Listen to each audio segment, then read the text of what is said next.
ঈদ মানেই আনন্দ আর ঈদ মানেই ডেজার্টের মেলা। আমার বাসায় এটার ব্যতিক্রম নয়। আমার বাসায় তো আরও বেশি ডেজার্টটা আইটেমটা বেশি করা হয়, কারণ আমার বাচ্চারা ডেজার্ট খেতে খুবই পছন্দ করে। তো আজকে আমি সেরকমই একটা ইউনিক ডেজার্ট নিয়ে হাজির হলাম। আসসালামু আলাইকুম। একটা মিক্সিং বলে 2টা ডিম আমি আগে ভালো করে ফেটিয়ে নিয়েছি, তার মধ্যে 3 চামচের মতো তেল দিয়ে এটা মিক্স করে নিব ভালো করে। তার মধ্যে 1 চিমটি লবণ দিয়ে দিব। লবণ সব ডেজার্টে সব খাবারেই প্রয়োজন। তারপরে এখানে চিনি দিয়ে দিব 1/2 কাপের মতো। তারপরে এটা মিক্স করে সুন্দর করে যখন মিক্স হয়ে যাবে তার মধ্যে দিয়ে দিব বেকিং পাউডার আর গুঁড়ো দুধ দিয়ে দিয়েছি 4 চামচের মতো। এটা দিয়ে একটা মিক্স করে নিব। মিক্সিংটা ভালো হতে হবে একদম, যাতে সব কিছু মিশে যায়।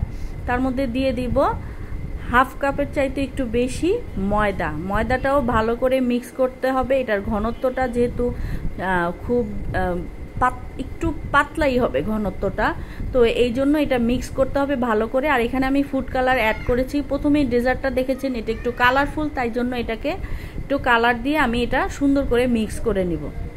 এই যে এটার ঘনত্বটা কীরকম হবে আমি দেখিয়ে দিচ্ছি। এরকমই এটার ঘনত্বটা রাখতে হবে, একটু পাতলাই। তারপর দিয়ে এখানে আমি ক্রিম নিয়ে নিয়েছি ডানো।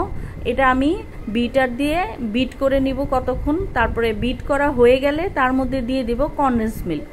বিট করার সময় খেয়াল করতে হবে যাতে ক্রিমটা একটু ঠান্ডা থাকে।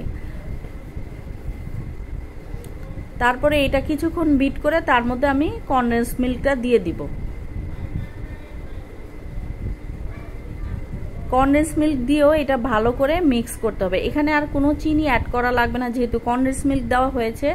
আর ক্রিমের মধ্যেও একটু মিষ্টি ভাব থাকে, তো দুইটা মিলে সুন্দর একটা মিষ্টি ফ্লেভার চলে আসবে। এখানে আমি এই যে একটা প্যান গরম করে ক্রিমটা ওখানে বিট করে রেখে দিয়েছি, আর এখানে প্যান গরম করে এটা প্যানকেক করে নিয়েছি। প্যানকেকটা দেখুন কীরকম পাতলা আর সফট হবে। এই যে এটা 2 চামচের মতো দিয়ে ব্যাটারটা দিয়ে সুন্দর করে প্যানটা নেড়ে নেড়ে এইটার একটা প্যানকেকটা বড় করতে হবে, একটু পাতলা করতে হবে, তাহলে সাইজটা বড় করলে সুন্দর হবে। আর এখন চলে আসছি মেইন কাজে। আমার প্যানকেক রেডি। তারপরে এখানে আমি মাঝখানে দিয়ে দিব ওই যে বিট করা ক্রিমটা, তার মধ্যে দিয়ে দিব এগ।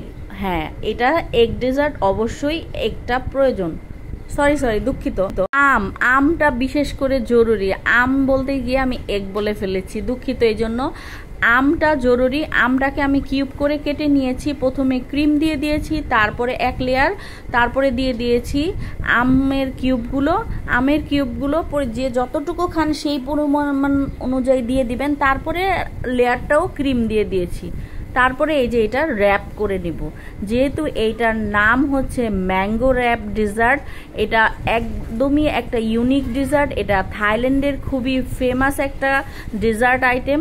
তো ভাবলাম আমি এবার আমার বাচ্চাদের জন্য ট্রাই করি। আর আমার বাচ্চারা এটা খেতে এতটা পছন্দ করেছে, এতটা সুস্বাদু, এতটা মজা, যে এটা একবার খেলে বারবার খেতে চাইবে, বড় ছোট সবাই। আর ঈদে মানেই ডেজার্ট নতুন আইটেম হলে গেস্টও কিন্তু খুশি হয়ে যায় এই ধরনের মজার ইউনিক একটা ডেজার্ট দেখলে। ভালো লাগলে ভিডিওটা লাইক